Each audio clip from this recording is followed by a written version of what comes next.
Hey everybody, welcome back to Everyman Prepping. Hope you guys all had a great weekend, had some time to get some prepping in, had some time to relax with the family, got all that stuff taken care of, ready to go this week. And I'm going to hit this start of this week with a story domestically about a food shortage coming up that's also causing an inflation with it, some stuff you might want to pick up, talk about the financial world and what's going on with the this country's finances and how it's impacting you.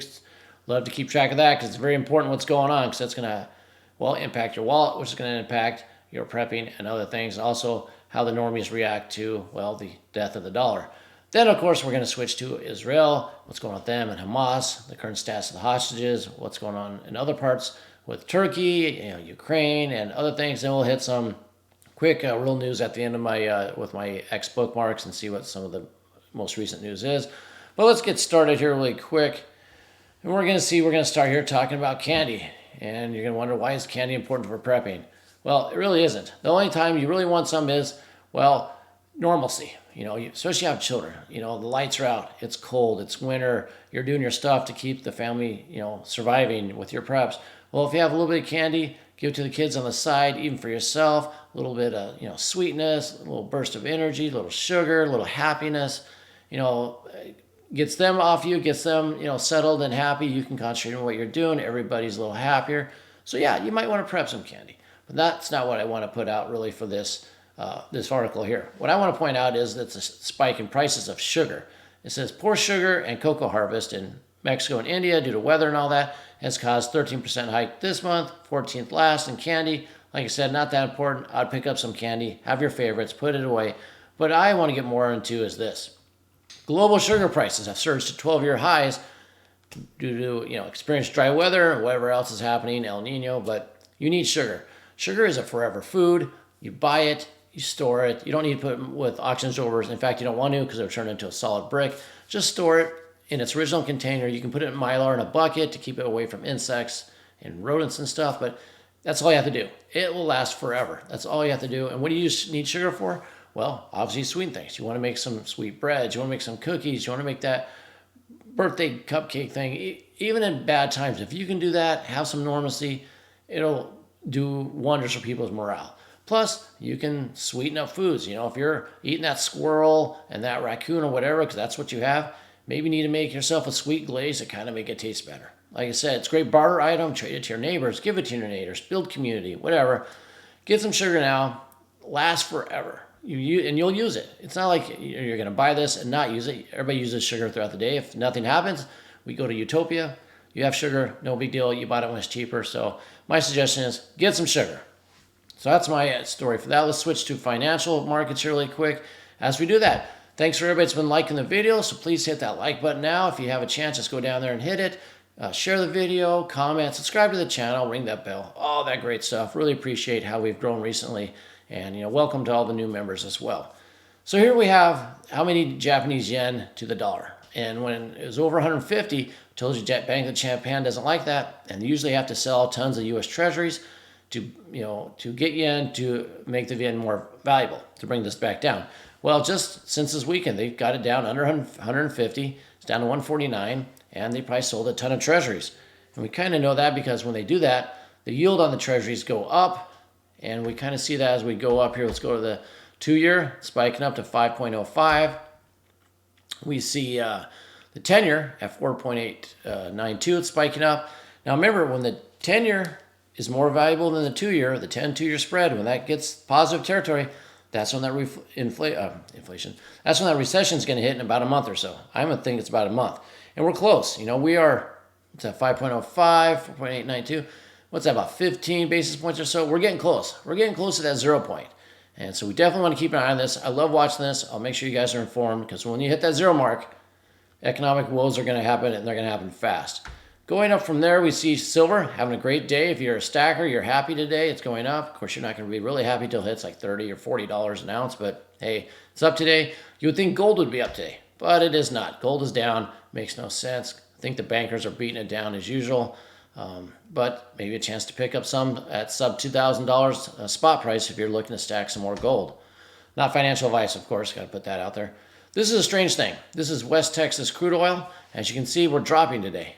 Look at that drop. We are down $2.28 today. Makes no sense, right? We have a war going on in the Middle East. Could be, oil flows disrupted. Could be Iran getting involved and closing out the Strait of Hormuz, all that. You'd think it'd be spiking, but it's dropping. I haven't really figured out why. If you know why, put it in the comments below. What do you think why it's going down? Why is oil dropping in a time of war? Very unusual. Even Brent, it's flat for the day at 88. Like I said, very strange. Not normal at all. So that's the updates on the market for you really quick. Nothing disastrous today. Very short cycles we have. We'll see what happens by the end of the week, but we'll see. And let's get into Israel here really quick. Update on what's going on over there in Gaza. Here we have an article saying that the IDF tanks have reached the outskirts of Gaza City, and they cut a key north-south highway in half, basically. So looks like Gaza, it looks like they're trying to encircle Gaza. We'll get to a map, and I'll talk about it in a minute, but they're going to try to encircle Gaza and take out any Hamas, any tunnels that are in that northern part. Looks like what they're headed for. It doesn't look like they're slowing down. It says here, as it pushes deeper into Gaza, it being Israel, with tanks being seen Monday on the outskirts of Gaza City. It says the IDF has also said that they are surging more troops into the strip. They're putting more troops in there. We've seen plenty of pictures of this, blowing up Gaza. And it says here, Israel is signaling its intent to encircle Gaza City. Now, Gaza City is huge. It's got about 650,000 people before this started. I don't know how many went south, but as we see from the videos coming out, there's a lot of people in there still. The total northern part of Gaza has about over 1 million people, so it's going to be a big task to circle the city and take Hamas. They're going to have to go street by street, apartment by apartment. It's going to be a tough road to go, but looks like that's what they're trying to do. If we look on a map here real quick, we see here, this is the Gaza Strip, in this area here outlined in red. These teal, bluish, green, whatever they are, areas of how far Israel has pushed in. So you see they're coming down the beachhead here. Coming down the beach, I'll show you pictures. Seems to be the easiest route for them to go across. They don't have to worry about mines like you do in Ukraine, where Russia and Ukraine are both mining the crap out of that country. Unfortunately, that's going to be there for years after that conflict settled. No mines here, though. They're plowing right through there. They're also coming from the east, which is the south. Gaza City, it says Gaza right here. I know it's hard to read for you guys. That says Gaza, and that's the Gaza City. It's this area here. And these are some outskirts, but it's a huge, huge city. But they're going to cut it off here. They're going to cut from the north, and they're also coming through, I guess you'd call the northeast corner. They didn't show it in this map, but they are coming through this section here, through this farmland. So that's the three-pronged attack they're trying to go for. It's been very slow. The IDF, the Israeli Defense Force, has not been very forthcoming in casualties. It's almost like they haven't taken any. Although if you go on Telegram channels and you follow some Hamas or other open source channels, tanks are being taken out, the dozers, soldiers. So they are taking casualties, and they're going to get a lot heavier as they get more into the city fighting. And then we have here some pictures of the soldiers in Gaza. Stroll through these really quick. Here's the beachhead. You got the tanks on the beach. And yep, we got the Willie Pete, the white phosphorus flares coming down so they can work through the night. You got more tanks going through at night. We got the beach again. Like I said, beach was the fastest place from the travel. You go right down there. They don't have to worry about tunnels coming up because they're not popping out of sand really. So they know that Hamas isn't along the beach, so they can easily go down there. What else do we have? More tanks going down the beach, and we have a soldier here in an apartment. This is what they're going to have to do, apartment to apartment, overwatch. It's going to be tough fighting, so that's what you see the soldier doing here. And another one doing overwatch. So that's some quick photos for you about what's going on inside of Gaza. We had a video come out from Hamas with some hostages. Now, of course, these are hostages, so they're going to say what's put in front of them. They're probably scared for their life. They're trying to stay alive. So whatever they say, take with a grain of salt. It's script given to them.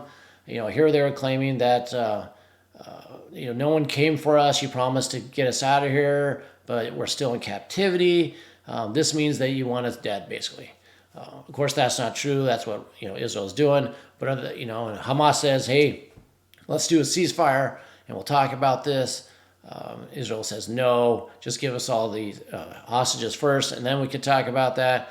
So it's going to be a stalemate. But there's 3 alive ones there. They did release another soldier last night. I don't know if they released this soldier. It was a female soldier. I think it was a private or a corporal. She was released. I don't know if she was liberated, rescued, or released, but there was once a female soldier that was returned to Israel. But so there's plenty of hostages, probably multiple locations, probably close to 200 still. And I don't think either side's going to budge on either attacking, ceasefire, or release them, unfortunately. So that's their status. And then we have Turkey here, of course. So what we have here from Turkey, let me just blow it up here really quick and start this. Turkey's 100th year anniversary video yesterday or the day before I showed you they had a huge rally where Erdogan's calling Israelis war criminals and they're preparing for that. Well, he was saying that this is, part of the anniversary. They put 100 ships out in the Black Sea there, driving around. They said it's for a celebration, but is it really? Are they preparing to go to war with Israel? Is this more, it's for a ceremony, but is it also, part of training to see how our vessels are? Are they all seaworthy? Can we attack? Can we practice? Is it a show of force? Yes. Is it a show of force to Israel? Yes, probably. Is it a show of force to NATO saying, we might switch sides? Maybe it's some of that too. So, like I said, we got to keep our eye on Turkey. They're kind of a loose cannon in all this. So we got to make sure that, they're probably playing both sides of it now. So that's what Turkey's doing. I would expect them to choose a side here pretty soon on which way they're going to go. Then we had this crazy thing happen here. So in a country or Republic of Russia called Dagestan, at their airport, people rushed a plane from Israel, from Tel Aviv, to try to capture Jewish people. And let me see if I can play this for you really quick. Turn the volume off. We don't want to hear that. But you can see a mass of people with helicopters on the tarmac, and they try to get into a plane to try to get the hostages out. I mean, not hostages, to get the, if there's any Jewish people on there. You can see the plane over here, the tail of it. The Russian police had to get in there, arrest these people, get them out. Now you're probably thinking, where in the heck is Dagestan? I don't even know where that is. What is that? Well, let me show you, because it's been in the news a lot. So here's Georgia, Armenia, Azerbaijan, Turkey is down here, and this is all of Russia up here, all this land up here, and this is the Caspian Sea. So it's this little country outlined in red here, Dagestan. And there's an airport, and a plane came from Israel, Tel Aviv, and it's Muslim, this country, and a bunch of protesters were trying to get into the plane to pull the Israelis out of there. It's kind of crazy if you think about it. Now, is it a small instance in a small country? Yes. Was it set up by somebody to put this out there? I don't know, but just for people out there, if you're leaving Israel on a plane, you got to keep your head on a swivel. Where are you landing? Is there going to be trouble? Is this to maybe get copycat protesters to do the same thing? Was it a staged event? Was it meant to happen so it could happen in other countries so they can get it to spread? I don't know. Is it to spread fear amongst Israelis? Probably. And the Jewish people? Probably. But it's a crazy event. So hopefully it's been quashed. Won't happen again. But scary times if you're flying out there. Because you might be flying out, there's people almost every nationality in Israel. There's, Americans, Europeans. And if you're flying to get out and you're going to land somewhere and you have fear that your plane's going to attack when you land, yeah, that's kind of crazy. So what else do we have here? Let's switch on over here to, let's switch on over. This is Ukraine and Russia. Let's talk about this really quickly. I think it's the only thing I have for them but they just tried to shoot some missiles. What the heck were the Storm Shadow missiles? Let me blow this up for you.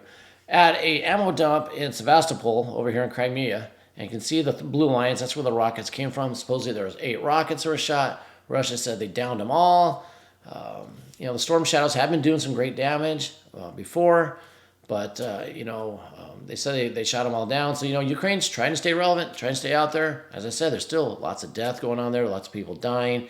Tank warfare. A lot of stuff going on. They had just had this missile attack. So that's still going out there too. Like I said, don't sleep on that. Don't forget about that. And lastly, let's go back over here to my bookmarks really quick and see what I have. And these are things I put on here right before I turned the video on, and I didn't really have time to put them out, but let's check them out. So we have here, this is the Israeli defense minister. He's telling Hamas, you need to die or surrender. So like I said, it doesn't sound like they're backing down, right? Then we got the prime minister, Netanyahu. He's saying Israel will not agree to a cessation of fighting with Hamas after the attacks.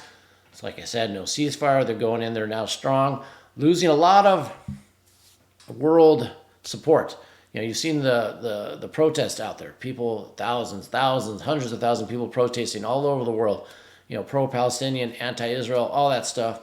It doesn't seem like Israel cares. And, that's their prerogative. They were attacked. They had 1,400 people slaughtered. And so that's what they feel they need to do, and they're going to do it.